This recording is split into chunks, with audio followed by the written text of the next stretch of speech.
Good morning students. So today we are going to see that what is marginal propensity to save. ठीक है, MPS यानी कि ये क्या हो जाएगा, हमारा दूसरा propensity to save का टाइप हो जाएगा. ठीक है, सो MPS क्या होता है? MPS refers to the ratio of change in savings to change in national income. बिल्कुल जैसे हमने MPC पढ़ा था, वहाँ पे क्या था, change in consumption upon change in income. तो यहाँ पे MPS है, तो यहाँ पे क्या हो जाएगा, change in savings upon change in income. ठीक है, ये डेल्टा का साइन है, बिल्कुल डेल्टा, ट्राइंगल को क्या बोलेंगे, डेल्टा. ठीक है, सो डेल्टा एस क्या हो जाएगा, चेंज इन सेविंग्स, है ना, और डेल्टा वाई क्या हो जाएगा, चेंज इन इनकम. वाई मतलब इनकम. ठीक है, और ये ट्राइंगल मतलब डेल्टा यानी कि चेंज. ठीक है, पहले कितनी सेविंग्स थी, अब कितनी सेविंग्स है, उनका डिफरेंस लेंगे, और पहले कितनी इनकम थी और अभी कितनी इनकम है, उनका डिफरेंस ले लेंगे. ठीक है, सो MPS क्या हो जाएगा, चेंज इन रेशो. ठीक है, रेशो यानी कि हम क्या कर रहे हैं, डिवाइड कर रहे हैं दोनों को. ठीक है,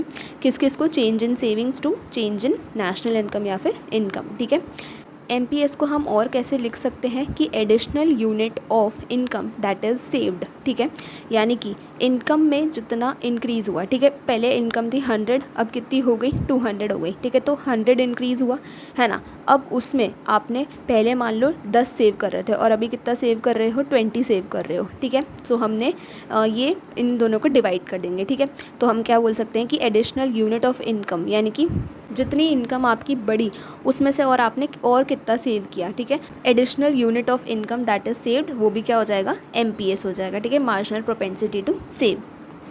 ओके, नाउ अब हम MPS शेड्यूल देखते हैं. ठीक है, MPS शेड्यूल क्या हो जाएगा, पहले हम इनकम लिखेंगे फिर सेविंग्स लिखेंगे. ठीक है, MPS शेड्यूल मतलब वही टेबल MPS की, यहाँ पे इनकम आ जाएगी, यहाँ पे सेविंग्स आ जाएगी, यहाँ पे चेंज इन सेविंग्स आ जाएगा और यहाँ पे चेंज इन इनकम आ जाएगा, और यहाँ पे MPS का फॉर्मूला हमारा change in savings upon change in income. ठीक है, तो चलो देखते हैं. पहले इनकम कितनी थी, 0, और सेविंग्स कितनी थी, -30. तो चेंज इन सेविंग्स तो कुछ हुआ ही नहीं. ठीक है, ये तो फर्स्ट राउंड ही है अभी तो. ठीक है, तो इसीलिए यहाँ पे चेंज इन सेविंग्स भी कुछ नहीं होगा, चेंज इन इनकम भी नहीं होगा और MPS भी कुछ नहीं आएगा. ठीक है, दूसरा सेकंड चलते हैं. तो अब इनकम में कितना इंक्रीज़ आया, देखो 50. ठीक है, और सेविंग्स में कितना इंक्रीज़ आया, 20. चेंज आया 50 और यहाँ पे कितना चेंज आया, 20. सो चेंज इन सेविंग्स कितना हो गया, 20, और चेंज इन इनकम कितना हो गया, 50. ठीक है, अब हम MPS का फॉर्मूला लिख देंगे कि change in savings upon change in income. So change in savings कितना है, 20, और चेंज इन इनकम कितना है, 50. तो वैल्यू पुट कर दी, दोनों को डिवाइड करेंगे तो कितना आ गया, 0.4 आ गया. ठीक है, अब तीसरे राउंड में क्या हुआ, 50 से 90 हो गई हमारी इनकम और सेविंग्स कितनी हो गई, 0 हो गई. ठीक है, तो चेंज इन सेविंग्स हम कितना लिखेंगे, 10 और 0. सो 10 में से 0 गया तो 10 आ जाएगा. ठीक है, और यहाँ पे 50 से 90 हो गई यानी 40 इंक्रीज़ हो गई. सो चेंज इन इनकम हमारी 40 आ जाएगी. फॉर्मूले में पुट करेंगे तो चेंज इन सेविंग्स कितनी है, 10, और चेंज इन इनकम 40. तो वैल्यू पुट कर दी, तो डिवाइड करेंगे तो आंसर आ जाएगा 0.25. ठीक है, नेक्स्ट राउंड में वही इनकम कितनी हो गई, 130, यानी कि डिफरेंस कितना हुआ, 40. ठीक है, और 0 से 10 हो गई हमारी सेविंग्स, तो कितना इंक्रीज़ हुआ, 10. ठीक है, सो अगर हम फॉर्मूले में पुट करेंगे तो क्या हो जाएगा, change in savings 10 upon change in income 40. तो 10 अपॉन 40 वही 0.25 फिर से आ जाएगा. ठीक है, फिर क्या हो जाएगा, 130 से 170 हो गई हमारी इनकम, यानी कितना डिफरेंस हुआ, 40. कितनी, 130 से 130 में 40 प्लस करेंगे तो 170 आ जाएगा. ठीक है, और 10 में अगर हम फिर से 10 ऐड करेंगे तो 20 आ जाएगा. सो चेंज इन सेविंग्स कितना हो जाएगा, 10 हो जाएगा. ठीक है, 20 माइनस 10 हो जाएगा. तो चेंज इन सेविंग्स हमारा आ गया 10, चेंज इन इनकम 40. दोनों को फॉर्मूले में पुट किया, 10 upon 40, change in savings upon change in income, तो 0.25 हमारा MPS आ गया. ठीक है, अब हम MPS कर्व देखते हैं. ये देखो, ये रहा हमारा MPS कर्व. ठीक है, MPS कर्व कहाँ से स्टार्ट होगा, वही हमारा सेम जैसे as it is savings function था, APS कर्व था. ठीक है, यानी कि जैसे सेविंग्स कर्व था, APS कर्व था, वैसे ही सेम डिट्टो हमारा क्या हो जाएगा, MPS कर्व हो जाएगा. ठीक है, वही AB लिया है मैंने. ठीक है, MPS कर्व कहाँ से स्टार्ट होगा, A पॉइंट से, नेगेटिव से. ठीक है, X एक्सिस पे क्या लेंगे, इनकम लेंगे, और Y एक्सिस पे क्या लेंगे, सेविंग्स लेंगे. ठीक है, कहाँ से स्टार्ट होगा, -30 से, क्योंकि जो हमारी जो सेविंग्स है वो भी कहाँ से स्टार्ट है, देखो सेविंग हमारे MPS शेड्यूल में कि सेविंग्स कहाँ से स्टार्ट है, -30, फिर -10, फिर 10, फिर -30, फिर -10, फिर 0, फिर 10 और 20, ठीक है। तो हम मार्क करेंगे। तो यहाँ पे देखो -30, फिर उसके बाद -10 यानी ये वाला पॉइंट, फिर उसके बाद 0 यानी P पॉइंट, ठीक है। P पॉइंट कौन सा हो जाएगा हमारा, BEP पॉइंट हो जाएगा, ठीक है। फिर उसके बाद यहाँ पे अब, ठीक है, इनकम कितनी हो रही है यहाँ पे अगर हम देखें तो इनकम कितनी हो रही है 90 और सेविंग्स है 0, ठीक है। वही हमने यहाँ पे मार्क किया है। ओके, सो अब नेक्स्ट पॉइंट कहाँ पे आ जाएगा, 10 पे, और फिर उसका अगला पॉइंट 20 पे, ठीक है। सो -30, -10, 0, 10 एंड 20। तो इन सारे पॉइंट्स को जब हम ज्वाइन करेंगे तो हमें हमारा AB कर्व मिल जाएगा, ठीक है, MPS कर्व मिल जाएगा। अगर हम इनकम साइड से देखना चाहें तो इनकम पहले 0 थी, तो -30 सेविंग्स थी, ठीक है। तो हम यहाँ देख लेते हैं, -30 सेविंग्स है बिल्कुल, और इनकम जो है वो 0 है ना। एक्स एक्सिस पे जा ही नहीं रहा है ना, तो इसीलिए वाई एक्सिस पे है, इसलिए सेविंग्स हो रही है लेकिन इनकम 0 है, ठीक है। सेकंड अगर हम देखें, इनकम है 50 और सेविंग्स कितनी है -10, ठीक है। सो यहाँ पे आ जाओ, ठीक है। यहाँ पे ये पॉइंट थोड़ा सा इधर आ जाएगा, और ये 50 इनकम हो रही है और 10 जो है -10 जो है सेविंग्स हो रही है, ठीक है। नेक्स्ट क्या है, इनकम हो रही है 90 और सेविंग्स है 0। तो फिर से देखते हैं ग्राफ में, ठीक है। इनकम हो रही है 90 बिकॉज ये 90 वाला पॉइंट है, ठीक है। 50, 90, 130, 170, 210 और 250, ठीक है, ऐसे करके जा रहा है ये। तो सेविंग्स यहाँ पे 0 है, ठीक है। सेविंग्स वाई एक्सिस पे होती है, वाई एक्सिस पे कोई पॉइंट है ही नहीं, एक्स एक्सिस पे है, टच कर रहा है, इसका मतलब सेविंग 0 है, ठीक है। एक्स एक्सिस पे टच कर रहा है मतलब वाई एक्सिस पे जो है वो 0 है, और अगर वाई एक्सिस पे टच कर रहा था तो एक्स एक्सिस वाला 0 था, ठीक है। नेक्स्ट अगर हम बात करें तो 130 इनकम और 10 सेविंग्स, ठीक है। सो यहाँ पे देख लेते हैं, 10 सेविंग्स है बिल्कुल और 130 इनकम है, ठीक है। सो 130 एक्स एक्सिस पे 130 और सेविंग्स यहाँ पे 10 है, ठीक है। तो आपने ये पॉइंट मार्क कर दिया। नेक्स्ट और लास्ट है 170 इनकम है और 20 सेविंग्स है। तो इस पॉइंट पे देखो, क्यू पॉइंट पे क्या हो रहा है, 20 हमारी सेविंग्स है, ठीक है, सेविंग्स है, वाई एक्सिस पे सेविंग्स है, 20 हमारी सेविंग्स आ रही है, और अगर हम एक्स एक्सिस पे देखें तो 170 इनकम आ रही है, ठीक है। सो ये लास्ट पॉइंट क्यू आ गया। अब हमने क्या देखा कि क्यू से, जब पॉइंट क्यू से हमारी जो सेविंग्स है वो शिफ्ट हो के बढ़ के जी पॉइंट पे गई तो क्या हुआ, ठीक है। पहले क्या हो रहा था, कितनी सेविंग्स हो रही थी, 20 सेविंग्स हो रही थी। अब सेविंग्स कितनी हो गई, 40 हो गई, ठीक है। कितनी हो गई, 40 हो गई। सो 40 माइनस 20 करेंगे तो 20 हो गई सेविंग्स, ठीक है। और अगर हम यहाँ इनकम को देखें तो इनकम में कितना चेंज आया, वो एच पॉइंट पे चली गई, ठीक है। क्यू से एच पॉइंट पे चली गई, यानी कि आर से डी यानी 170 से 250 चली गई, ठीक है। हमारी इनकम बढ़ गई और सेविंग्स भी बढ़ गई, ठीक है। सो इनकम में कितना चेंज आया, क्यू एच, या फिर हम क्या बोल सकते हैं आर डी। तो चेंज इन इनकम कितना हो गया, आर डी हो गया, ठीक है। और अगर हम चेंज इन सेविंग्स देखें तो कितना हुआ, ई टी हुआ, ई से लेके टी, ठीक है, ई से लेके टी 20 to 40 चेंज हुआ, ठीक है। तो चेंज इन सेविंग्स कितना हो जाएगा, 20 से हम 40 पे चले गए, ठीक है। तो ई से हम पॉइंट टी पे चले गए, तो ई टी हमारा कितना हो जाएगा, चेंज इन सेविंग्स हो जाएगा, ठीक है। और अगर हम पॉइंट जी पे फॉर्मूला लगाएंगे एमपीएस का, तो वो क्या हो जाएगा, change in savings upon change in income, ठीक है। सो चेंज इन सेविंग्स कितनी हुई, ई टी है ना, ई टी, और चेंज इन इनकम कितनी हुई, क्यू से एच, तो आर डी हो जाएगा, ठीक है। So E T upon R D, E T upon R D करेंगे तो E T upon R D कितना हो जाएगा, एम पी एस हो जाएगा, ठीक है।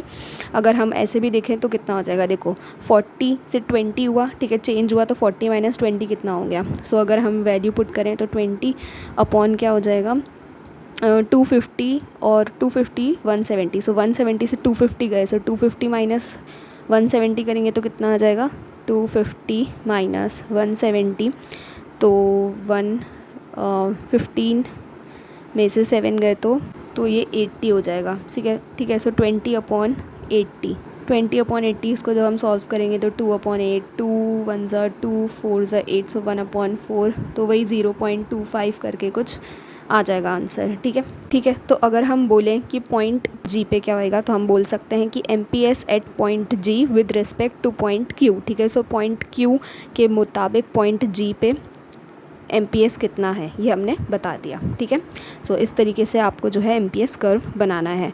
अब हम MPS के कुछ इंपॉर्टेंट पॉइंट्स देखते हैं। ओके, सो फर्स्ट पॉइंट आ जाएगा कि MPS इज इक्वल्स टू 0, ठीक है। सो MPS 0 कब होगा, तो देखो इनकम हमारी पहले थी 1000, ठीक है। फिर हमारी तो हम कितना सेव कर रहे थे, 200 सेव कर रहे थे, ठीक है। अब हमारी इनकम बढ़ के 1000 से 2000 हो गई, ठीक है। और हमारी जो सेविंग्स है वो 200 रुपये की 200 रुपये ही रही, ठीक है। हमने चेंज इन सेविंग्स नहीं किया, ठीक है। हमारी जब इनकम 1000 हो रही थी तब भी 200 सेव कर रहे थे और 2000 हो रही तब भी 200 सेव कर रहे हैं। सो अगर हम देखें चेंज इन सेविंग्स हमारा 0 हो गया, ठीक है। 200 माइनस 200 0 हो गया। और चेंज इन इनकम कितना हुआ, 1000 बढ़ गई। सो 2000 माइनस 1000 प्लस 1000 हमारी चेंज इन इनकम हुई, ठीक है। तो अगर हम फॉर्मूला लगाएंगे MPS का तो क्या हो जाएगा, change in savings upon change in income. So 0 change in savings और change in income 1000, so 0 upon 1000 0 हो जाएगा, ठीक है। यहाँ पे चेंज इन सेविंग 0 है। तो इससे हमें क्या पता चला कि entire additional income is consumed, ठीक है। हमने कुछ भी सेव नहीं किया, इसका मतलब जितनी भी हमारी इनकम हुई, एडिशनल इनकम हुई यानी 1000 हुई, उसको हमने क्या कर लिया, पूरा का पूरा कंज्यूम कर लिया और सेव कुछ भी नहीं किया, ठीक है। अब जब MPS 1 होगा तो क्या होता है, इनकम हमारी पहले थी 1000, सेविंग्स कर रहे थे 200। अब इनकम कितनी बढ़ गई 2000 और सेविंग्स हम कितनी करने लग गए 1200, ठीक है, 1200। तो हमने देखा कि चेंज इन सेविंग्स कितना हुआ, 1200 माइनस 200 करेंगे तो 1000 आ जाएगा। सो चेंज इन सेविंग्स कितना हो गया 1000 और चेंज इन इनकम वही हमारा 1000 ही है। तो change in savings upon change in income जब हम MPS का फॉर्मूला लगाएंगे तो कितना हो जाएगा 1000 अपॉन 1000, तो हमारी MPS कितना आ जाएगा 1 आ जाएगा, ठीक है। तो यहाँ से हमें क्या पता चला कि चेंज इन कंजम्पशन हमारा 0 है, ठीक है। जो भी एंटायर एडिशनल इनकम हुई उसको हमने क्या कर लिया, सेव कर लिया। यहाँ पे हमने कंजम्पशन नहीं किया, ठीक है। देखो कंजम्पशन कैसे निकालेंगे, 1000 में से 200 हमने सेव कर लिया, ठीक है। सो हम कंज्यूम कितना कर रहे थे 800, ठीक है। और यहाँ पे अगर हम माइनस करें 2000 माइनस 1200 तो भी कितना आ जाएगा 800 आ जाएगा, ठीक है। सो हम पहले भी 800 ही कंज्यूम कर रहे थे और अभी भी 800 ही कंज्यूम कर रहे हैं, तो इसीलिए हमारा जो चेंज इन कंजम्पशन है वो 0 हो गया, ठीक है। अगर हम ऊपर वाले एग्जांपल में देखें तो वहाँ पे क्या हो रहा था कि पहले हम कितना कंज्यूम कर रहे थे 800 कंज्यूम कर रहे थे, लेकिन यहाँ पे अब हम कितना कंज्यूम कर रहे हैं 1800। तो हम कंजम्पशन भी हमने कितना बढ़ा दिया, चेंज इन कंजम्पशन भी कितना हो गया हमारा 1000 हो गया, ठीक है। सो यहाँ पे हम सेव नहीं कर रहे थे, सारा का सारा 1000 जो हमारी चेंज इन इनकम हुई थी उसको कंज्यूम कर रहे थे और यहाँ पे हमारा जितनी भी चेंज इन इनकम हुई है उसको हमने सेव कर लिया और कंजम्पशन सेम रखा है, ठीक है। तो इसलिए कंजम्पशन यहाँ पे 0 है। अब जब MPS जो है वो छोटा है और 1 बड़ा है, ठीक है। सो MPS इज स्मॉलर देन 1, तब क्या होगा, तो इनकम हमारी है 1000 और सेव कितना कर रहे हैं 200। अब हमारी इनकम बढ़ के कितनी हो गई 2000 हो गई, तो चेंज इन इनकम कितना हुआ 1000 और सेविंग्स अब हम कितनी करने लग गए 500 करने लग गए। तो चेंज इन सेविंग्स कितना हुआ 300, ठीक है। 500 माइनस 200 सो 300। अगर हम फॉर्मूला लगाएंगे MPS का तो change in savings upon change in income, change in savings कितनी है 300 और चेंज इन इनकम 1000। सो इसको जब हम कैंसिल आउट करेंगे 3/10 आ जाएगा, तो 0.3, तो ये कितना हुआ 1 से छोटा हुआ है ना, 0.3 1 से छोटा है, ठीक है। और लास्ट 4th पॉइंट, जब MPS जो है वो बड़ा होगा 1 से, ठीक है, यानी MPS इज़ ग्रेटर देन 1, तो तब क्या होगा, इनकम जो है वो पहले कितनी थी 1000 और सेविंग्स कितनी कर रहे थे 200, लेकिन अब इनकम कितनी हो गई 2000, तो चेंज इन इनकम कितना हुआ 1000 और सेविंग्स अब हम कितनी करने लग गए 1400, ठीक है। सो चेंज इन इनकम कितना, चेंज इन सेविंग्स कितना हुआ 1200, ठीक है। तो हम क्या कर रहे हैं, ऊपर वाले एग्जांपल में तो क्या था कि हमारी जितनी चेंज इन इनकम हुई थी उससे कम हम सेविंग्स में चेंज ला रहे थे, ठीक है। Change in income is greater than, ठीक है, यहाँ पे क्या था change in income is greater than change in savings, ठीक है। लेकिन यहाँ पे क्या हो रहा है, देखो हमारी इनकम में तो चेंज कितना आया है 1000, लेकिन हमारी सेविंग्स में कितना चेंज आ गया 1200, यानी कि इनकम से भी ज़्यादा चेंज आ गया। यानी कि ये क्या बोल रहा है कि change in income is less than change in savings, ठीक है। चेंज इन सेविंग्स ज़्यादा है, तो ये तो हो ही नहीं सकता, ठीक है। अगर हम देखो जैसे फॉर्मूला लगाएंगे कि MPS का formula change in savings upon change in income 1200 upon 1000 करेंगे तो कितना आ गया 1.2 आ गया, यानी 1 से भी ज़्यादा हो गया ये तो, है ना। तो इसका मतलब savings can not exceed income. हाँ बिल्कुल, ये कैसे हो सकता है कि तुम जो है इनकम से ज़्यादा सेव करने लग गए। हम जब इनकम से ज़्यादा कंज्यूम ही नहीं कर सकते, हमारी इनकम 1000 ही है तो हम उससे ज़्यादा कंज्यूम ही नहीं कर सकते, तो हम उससे ज़्यादा सेव कैसे कर सकते हैं, ठीक है। सो ये एक इमेजिनरी सिचुएशन होती है, ऐसा नहीं हो सकता, ठीक है। तो इसीलिए MPS जो है वो कभी भी 1 से बड़ा नहीं हो सकता। तो हमने क्या लाइन लिख दी कि MPS जो है वो किसके बीच में लाई करता है, बिटवीन 0 एंड 1, ठीक है। MPS जो है वो 0 हो सकता है, 1 हो सकता है और 1 से छोटा हो सकता है, ठीक है। और लास्ट लाइन आ जाएगी MPS can not be negative. MPS कभी भी नेगेटिव नहीं हो सकता, हमेशा पॉजिटिव रहता है। क्यों? क्योंकि हमेशा क्या होता है कि इनकम अगर हमारी इंक्रीज़ होएगी तो हम सेविंग्स भी तो इंक्रीज़ करेंगे ना। लेकिन अगर नेगेटिव होता तो हम क्या करते, चेंज इन इनकम तो होता, ठीक है, इनकम तो बढ़ती लेकिन हम सेविंग्स कम करते। ऐसा तो हो ही नहीं सकता, ठीक है। हमारी इनकम जैसे जैसे बढ़ेगी वैसे वैसे सेविंग्स भी तो बढ़ाएंगे ना। तो इसीलिए MPS हमेशा पॉजिटिव होता है। इससे एक और बात निकल के आती है कि MPS की हमेशा कैसी स्लोप होती है, पॉजिटिव स्लोप होती है, ठीक है, अपवर्ड डायरेक्शन में मूव होती है। इसका मतलब इनकम जैसे जैसे बढ़ेगी वैसे वैसे सेविंग्स भी बढ़ेगी, ठीक है। मिलते हैं नेक्स्ट वीडियो में। Thank you.